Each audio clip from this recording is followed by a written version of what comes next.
보실 말씀은 잠언 1장 7절로 9절입니다. 우리 한목 한 절씩 교독하고 마지막 9절은 같이 읽겠습니다. 제가 7절 먼저 읽겠습니다. 여호와를 경외하는 것이 지식의 근본이거늘 늘 미련한 자는 지혜와 훈계를 멸시하느니라. 내 앞에 훈계를 들으며 내 영의 법을 떠나지 말라. 우리 같이 읽겠습니다. 이는 내 머리에 아름다운 관이요 내 목에 금사슬이니라. 아멘. 오늘은 배움을 통한 예수님 닮아가기라는 제목으로 말씀을 나누기 원합니다. 오늘은 미라클 공동체의 목회 철학인 GRACE 중에서 세 번째인 Approach, 배움을 통한 예수님의 삶을 닮아가는 공동체라는 주제로 오늘 잠언 1장 7절로 9절의 말씀을 보려고 합니다. 오늘 1장 7절에 가장 중요한 구절입니다. 우리 다 같이 한 목소리로 한번 읽어볼까요? 시작! 여호와를 경외하는 것이 지식의 근본이거늘 미련한 자는 지혜와 훈계를 멸시하느니라. 아멘. 지식의 근본, 지식의 시작이 바로 무엇입니까? 바로 여호와를 경외하는 것이라고 오늘 본문은 말씀하고 있습니다. 근본이라는 것은 시작이고 뿌리이고 원천입니다. 7절을 보면 본문은 지식, 지혜, 훈계라는 단어를 사용합니다. 그런데 이 단어들은 같은 의미를 가지고 있습니다. 지식이나 지혜나 훈계라는 단어들이 같은 의미를 가지고 있는데 왜 같은 의미인데 왜 같은 단어들을 사용하고 있을까요? 이것은 바로 강조를 나타내기 위한 수사학적인 방법입니다. 즉 지식, 지혜, 훈계가 같은 뜻이라는 것입니다. 그러면서 성경은 지혜를 사모하는 사람도 많지만 지혜를 멸시하는 사람도 많다고 오늘 본문에 지적하고 있습니다. 사랑하는 성도 여러분, 여러분은 지혜를 사모하십니까? 멸시하십니까? 부디 목마른 사슴이 시냇물을 찾아 헤매이듯이 지혜를 사모하는 우리 모두가 되기를 축원합니다. 지식은 있으면 좋고 없으면 그만인 것이 아닙니다. 왜 우리가 살아가면서 많은 결정들을 해야 합니다. 시간이 지나면 지날수록 나이가 들면 들수록 결정해야 되는 일들이 많다는 것을 느낍니다. 우리가 가장 처음 하는 결정이 무엇이죠? 학교를 가고 무언가를 구매를 하고 누구와 만나 결혼을 할 것인가. 그리고 어떤 일들을 진행해 갈 때 내가 이 집을 살까? 어떤 차를 살까? 어떤 것을 살까? 등등 많은 결정의 순간들이 있다는 것입니다. 그래서 우리에게 지혜가 필요합니다. 제가 개척하기 전에는 부목사 생활을 하거나 전도사 생활을 할 때는 담임 목사님들께 이런 안이 있습니다. 결정해 주십시오. 라고 하면서 저의 결정을 담임 목사님들께 이렇게 미루었습니다. 그런데 제가 담임 목사가 되고 나니 결정할 것들이 너무 많습니다. 그리고 결정하는 것이 이렇게 힘들다는 것을 이제는 느낍니다. 그래서 가끔씩 아내와 차를 타고 가면서 이런저런 일들에 대해서 이야기를 하면서 제가 아내한테 이럽니다. 여보, 나 이러다가 결정하는 게 있다. 너무 결정을 못하겠어. 누가 나의 이 결정을 해주면 너무 좋을 것 같아. 라고 말합니다. 그래서 요즘은 많은 기업들이 결정을 잘 하지 못하기 때문에 AI, 즉 인공지능을 통해서 미래를 예측하고 어떤 일들이 잘 될 것인가 미리 예측을 한 다음에 많은 데이터를 통해 결정하는 경우가 많습니다. 그런데 우리의 삶은 어떻습니까? 우리의 삶을 결정할 때 로봇이나 인공지능에게 맡기면 절대 되지 않습니다. 그래서 우리에게 지혜가 필요하다는 것입니다. 오늘 본문은 계속해서 우리에게 말합니다. 지혜로운 자가 되라고 말합니다. 그래서 지혜가 우리에게 꼭 필요한 것입니다. 성경에서 지혜를 가장 잘 활용한 사람이 누구죠? 네, 바로 솔로몬입니다. 솔로몬은 왕이 된 후에 두려워했습니다. 아버지인 다윗이 너무 나라를 잘 다스렸기 때문에 자신은 다윗만큼 잘 다스릴 수 있을까 두려워하였습니다. 그래서 어떻게 했냐? 하나님께 1000번의 제사를 드렸습니다. 하나님께 1000번제를 드렸습니다. 그리고 하나님께 매달렸습니다. 하나님, 하나님, 나를 도와주세요. 하나님, 하나님, 내가 하나님밖에는 내가 의지할 것이 없습니다라고 하나님께 간절히 기도했을 때 열왕기상 5장 3장 5절에 기브온에서 밤에 여호와께서 솔로몬의 꿈에 나타나시네 하나님이 이르시되 내가 내게 무엇을 줄고 너는 구하라. 하나님이 꿈속에 나타났습니다. 솔로몬, 내가 너에게 무엇을 주면 좋겠니? 너는 나에게 말해봐라. 그러자 솔로몬은 무엇을 구합니까?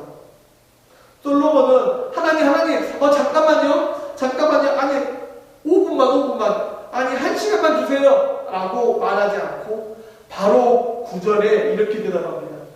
누가 주의 이 많은 백성을 재판할 수 있사오리까?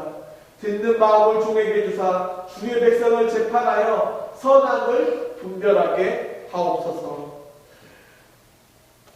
멍국거리지 않았습니다. 하나님 기다려달라고 말하지 않았습니다. 즉각적으로 하나님께 구했습니다. 지혜로운 마음, 선악을 분별하는 마음을 달라고 하나님께 구했습니다.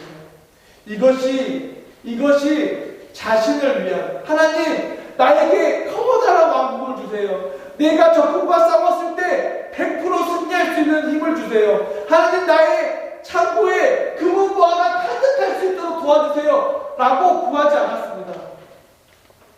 하나님의 마음으로, 하나님이 주시는 지혜로운 마음으로 선악을 분별하는 마음을 달라고 하나님께 구했습니다. 그러자 하나님이 어떻게 했죠? 하나님이 지혜도 주셨지만 강대한 나라와 안전한 나라와 금은 보화를 솔로몬에게 허락하셨습니다. 이것이 바로 솔로몬이 태평성대를 이루었던 하나님의 방법입니다. 수단입니다. 즉 올바른 결정을 할 수 있는 지혜를 달라고 하나님께 구해야 하는 것입니다. 여러분 잘 결정하기 원하십니까? 그럼 하나님께 지혜를 구하시기 바랍니다. 물질, 명예, 권력, 건강보다 지혜를 구하시기 바랍니다. 그 인생이 복된 인생입니다. 그리고 결정을 지으셨다면 뒤돌아보지 말고 앞을 향해 나아가시기 바랍니다. 왜냐하면 그 일은 이미 과거의 일이고 이제는 되돌이킬 수 없기 때문에 그 결정이 잘 되도록 하나님께 구하며 최선을 다해 그 일을 이루면 되는 것입니다. 저는 결정한 일에 대해서 후회하지 않는 하나의 노하우가 있습니다. 제 아내는 정말 싫어하는 방법인데 그것을 선포하는 일입니다.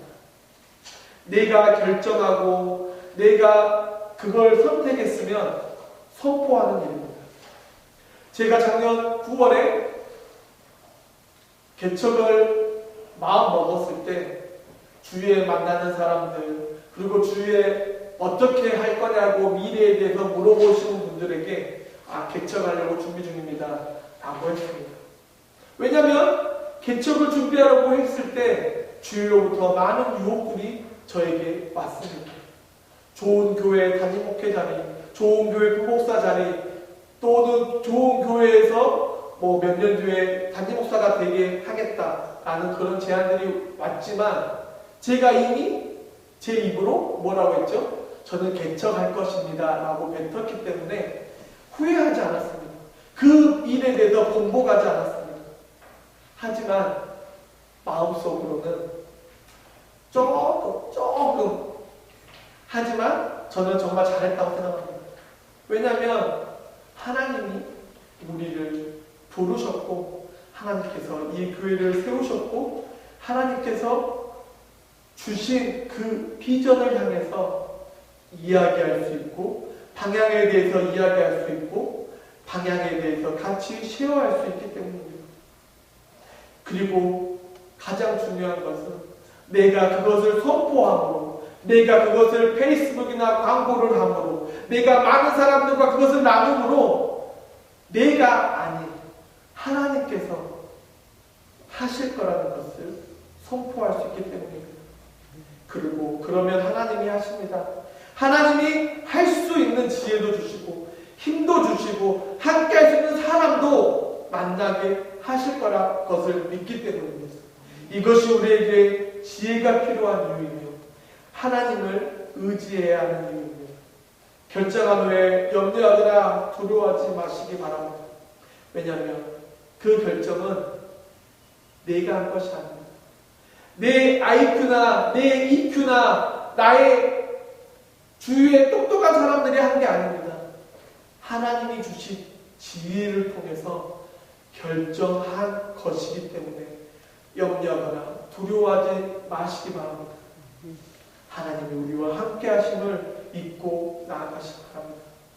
그런데 주위를 보면 그리고 저를 보면 그 결정에 대해서 선포하지 않고 말하지 않고 그냥 나 혼자 그래 이렇게 결정했으니까 이렇게 해야지 하면 그 결정을 밤에 누우면 잘했나 하면서 잠을 설치고 기진맥진하는 경우가 많이 있습니다. 그래서 나중에는 그 결정에 대해서 일을 진행하지만 힘이 빠지고 우왕좌왕하는 것을 볼 수 있습니다. 그래서 결정을 잘해야 합니다. 왜냐하면 결정한 후에는 선포하고 뒤돌아보지 않고 온 힘을 다해서 앞으로 나아가야 하기 때문입니다. 그렇기 때문에 지혜가 있으면 좋고 없으면 말고 할 수 없습니다. 우리의 인생은 지혜가 있는 삶이 가장 좋은 결정을 할 수 있고 하나님을 올바로 바라보며 살아갈 수 있기 때문입니다.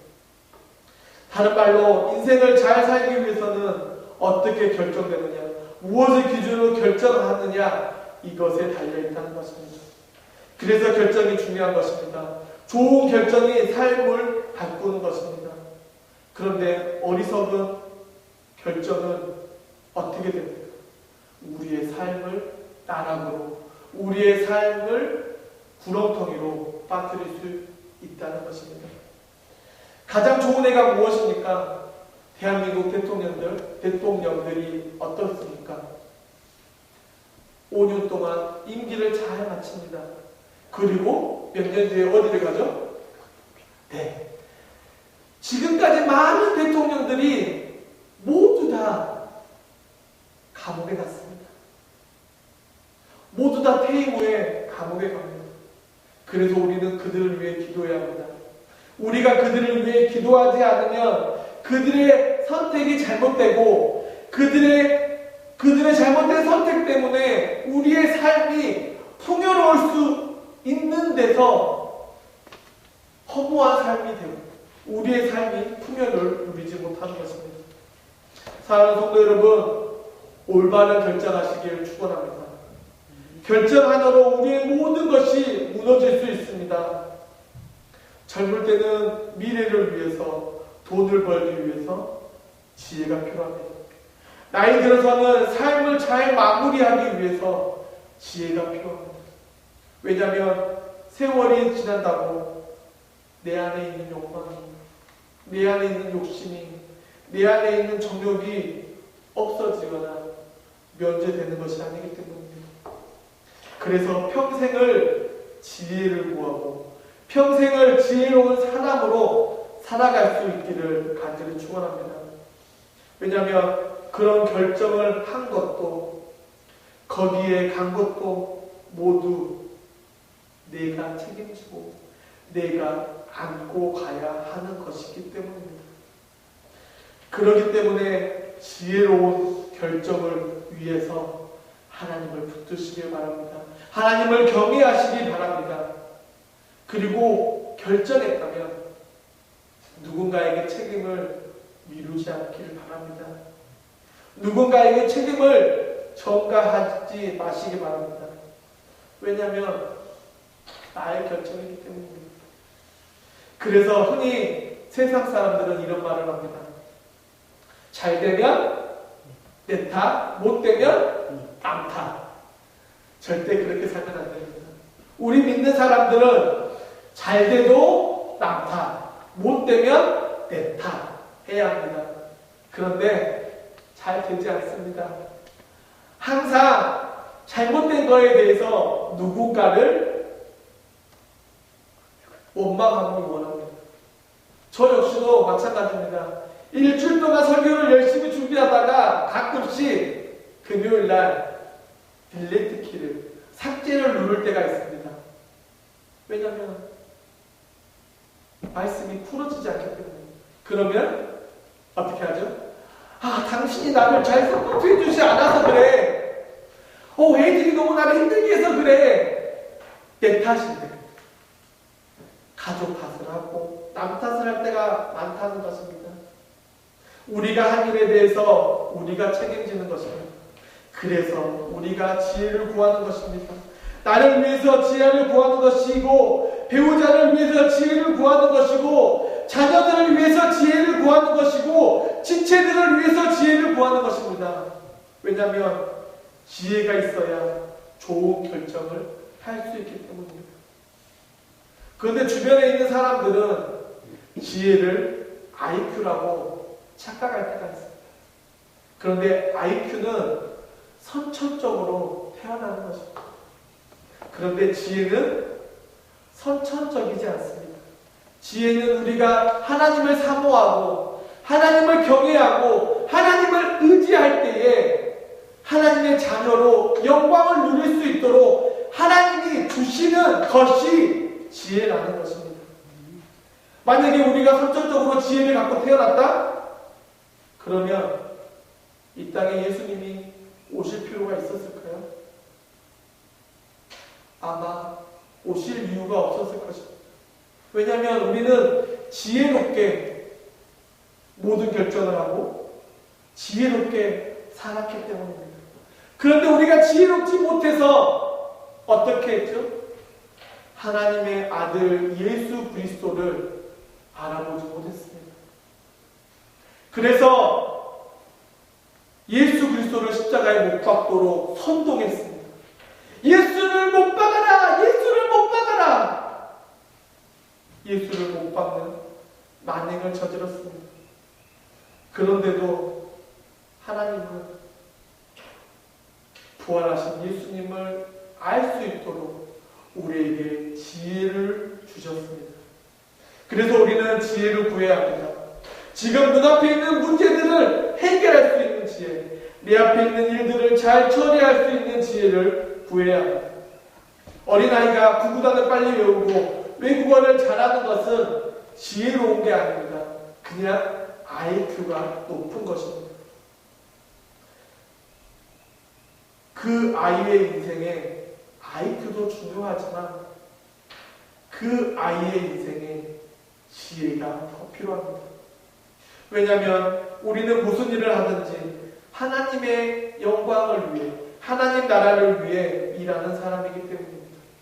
저도 아이들이 학교를 가기 전에 항상 아이의 머리에 손을 얹고 기도합니다. 하나님, 이 아이의 삶을 축복하여 주시옵소서. 하나님, 이 아이가 그리스도의 편지로 하나님의 영광을 드러내는 아이로 살아갈 수 있도록 해주시옵소서. 이 아이에게 지혜를 더하셔서 하나님의 길을 갈 수 있도록, 나쁜 자리에 들어서지 않도록 도와달라고 기도하는 것입니다.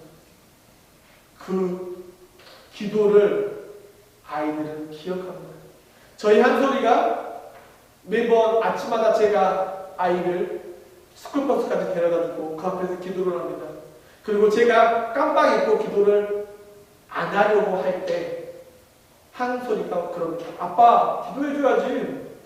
알았어 하고 이렇게 머리에 손을 얹고 기도를 합니다. 그 이유는 이 아이의 삶에 IQ도 중요하고 좋은 좋은 사람을 만나는 것도 중요하고 좋은 선생님 만나는 것도 중요하지만 그것을 위해서는 하나님이 주신 지혜가 삶이 필요하기 때문입니다. 살면서 추가적으로 더 많은 지혜를 구해야 합니다. 지혜를 소망해야 합니다. 지혜를 강구해야 합니다. 누구처럼요? 솔로몬처럼 지혜를 구해야 합니다. 하나님을 알기 위해서, 하나님 나라를 위해서 그렇게 되기를 축원합니다. 야고보서 1장 5절에 이렇게 기록합니다. 너희 중에 누구든지 지혜가 부족하거든 모든 사람에게 후히 주시고 꾸짖지 아니하시는 하나님께 구하라. 그리하면 주시리라. 하나님께서 우리에게 한탄하지 말라고 말씀하십니다. 낙심하지 말라고 말씀하십니다. 왜냐하면 우리 모두가 지혜가 없고 모자라고 우리 모두는 지혜가 부족하기 때문입니다. 지혜 없는 것은 우리나 세상 사람이나 다 마찬가지입니다. 그래서 우리는 어떻게 해야 할까요? 하나님께 지혜를 구해야 합니다. 누구에게 구해야 합니까? 하나님께 구해야 합니다. 그 이유는 야고보서에 기록합니다. 구하라는 것입니다. 하나님께 구하라. 하나님께 구하라. 왜요? 후히 주시고 꾸짖지 아니하시는 하나님께 구하라는 것입니다. 후히. 세 번의 성경을 보니까 이 말이 아낌없이 주시고 그냥도 아니고 아낌없이. 손주들 용돈 뽑을 때 어떻게 주시죠, 집사님? 내 손에 있는 주머니에 있는 거 모든 걸 꺼내서 손주들에게 주고 싶어 합니다. 아깝지 않기 때문입니다. 아끼지 않고 주려고 하기 때문입니다. 여러분, 사랑하는 사람에게 무엇을 줄 때 아깝습니까? 아깝지 않습니다. 더 주고 싶습니다. 더 해주고 싶습니다. 그런데 우리 아버지 되시는 하나님이 우리보다 더 전지전능하시고 온 세상을 만드시고 우리의 머리털까지 세시는 그 하나님이 아들된 우리에게, 자녀된 우리에게 아낌없이 주시겠다는 것입니다. 그리고 이것을 하늘의 지혜라고 말합니다. 그래서 본문 7절에 여호와를 경외하는 것이 지식의 근본이라고 기록합니다. 왜요? 지혜를 가지고 계신 분이 하나님이기 때문입니다. 그래서 우리의 삶이 IQ에 달린 것이 아니고 지혜에 달려있는 것입니다. 그래서 저는 교회 안에 세대와 세대가 공존해야 한다고 생각합니다. 왜냐하면 젊음은 힘을 가지고 있습니다. 하지만 노년은 지혜를 가지고 있습니다. 제가 고등학교 때입니다. 제가 고등학교 때 대입시험을 준비했습니다. 그리고 학교에서 어느 특정 대학에 10명이 원서를 넣었습니다. 1등부터 10등까지 넣었겠죠? 근데 제가 10등이었습니다. 그 10명 중에 마지막. 그래서 많은 사람들이 이렇게 말했습니다. 그냥 한번 넣어봐. 그런데 저는 그들보다 성적이 안 좋았기 때문에 자기소개서 그리고 이렇게 나를 소개하는 글을 집중했습니다. 다른 친구들은 자기가 성적이 좋기 때문에 자기 혼자 알아서 준비했습니다. 근데 저는 성적이 좋지 않기 때문에 어떻게 하죠? 선생님을 가서 괴롭혔습니다. 선생님 이거 쓰고 싶은데 어떻게 해야 되죠? 선생님 이 문장은 이렇게 하고 싶은데 어떻게 해야 되죠? 어떻게 됐을까요? 1등부터 9등까지는 띵띵띵 저 혼자 그 학교에 붙었습니다. 왜요? 내 머리를 믿는 게 아닙니다. 나보다 더 많이 산 분들의, 나보다 더 많이 배운 분들의 지식을, 지혜를 구했습니다. 이렇듯 지혜가 중요합니다. 지혜는 저희보다 선배들이, 저보다 더 많이 사신 분들이 가지고 있습니다. 그래서 세대 간의 좋은 관계는 서로를 채울 수 있고 실수를 줄일 수 있는 것입니다. 그래서 하나님께 구해야 합니다. 무엇을 구해야 할까요? 지혜를 구해야 합니다. 그런데 여기서 먼저 실천해야 할 조건이 있다고 합니다. 그것이 무엇이죠? 바로 여호와를 경외하는 것, 하나님을 믿는 것, 이것이 지혜를 받을 수 있는 시작입니다. 그래서 지혜의 시작은 하나님입니다. 지혜는 하나님으로부터 오는 것입니다. 그렇기 때문에 하나님을 경외해야 합니다. 하나님을 경외하지 않으면, 하나님을 믿지 않으면 아무리 지혜를 구해도 지혜를 얻지 못합니다. 그래서 지혜의 시작은 하나님을 경외하고 믿고 받아서 누리는 우리 모두가 되기를 축원합니다. 아멘. 지혜를 받기 원하면 우리는 하나님을 경외해야 합니다. 하나님을 믿어야 합니다. 예수님을 믿어야 합니다. 하나님이 보내신 성령님을 모셔야 합니다. 하나님 없이는 아무것도 할 수 없습니다. 하나님이 없다고 생각하면 사람들은 지혜를 구하지 않습니다. 그래서 세상의 헛된 것을 쫓아 사는 것입니다. 욕망, 욕정, 권력을 향해서 자신이 잘났다고 생각하며 삽니다.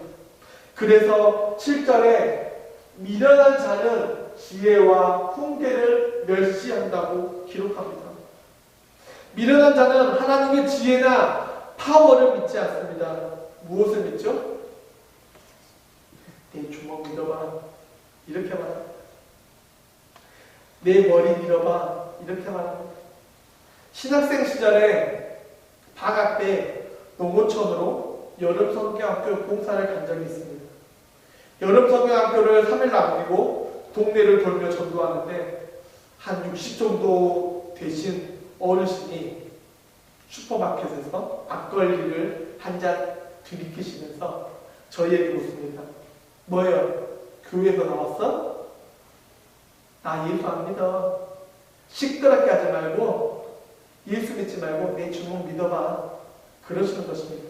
그래서 저희가 그러지 말고 교회 한번 오세요. 이쁜 자매들이 율동도 하고 선물도 주고 맛있는 걸 드립니다. 사실 기대하지 않았습니다. 왜냐하면 주먹 믿으라고 하는데 어떻게 기대합니까? 그런데 주일날 그분이 저기 멀리서 턱턱턱 걸어오시는 것입니다. 그리고 그날 예배를 드리는데 펑펑 우시는 것입니다. 예배가 끝난 후에 그분과 이야기를 하는데 참 안타깝게도 암에 걸리셨다는 것입니다. 그렇게 신앙생활을 시작하셨고 그 후에 10년 뒤에 그 교회의 장로가 되셨고 평안하게 하나님의 부름을 받으셨다는 소식을 들었습니다. 사랑하는 성도 여러분, 어떻게 하시겠습니까? 지혜로운 자가 되시겠습니까? 미련한 자가 되시겠습니까? 이 시간 결단하시길 바랍니다. 하나님이 주시는 지혜로운 자가 되기로 결단하시기 바랍니다. 그리고 결단하셨다면 구하시기 바랍니다.